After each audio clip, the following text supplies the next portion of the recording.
गैर संजीदा गुफ्तगू भी की है और वो दोबारा से वही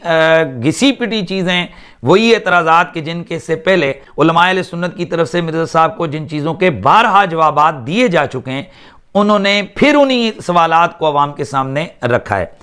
अब यहाँ मौजूद नाज़रीन एक बात यह भी है कि मिर्ज़ा साहब कहते हैं मेरे साथ वीडियो पे आ जाओ,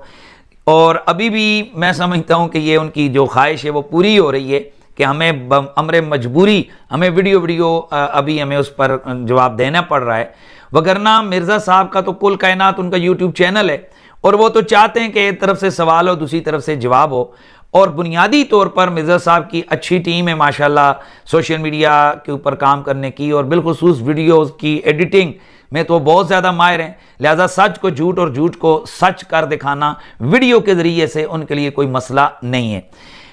इसी मुनाजरे के हवाले से जो उन्होंने गुफ्तगू की है इंशाअल्लाह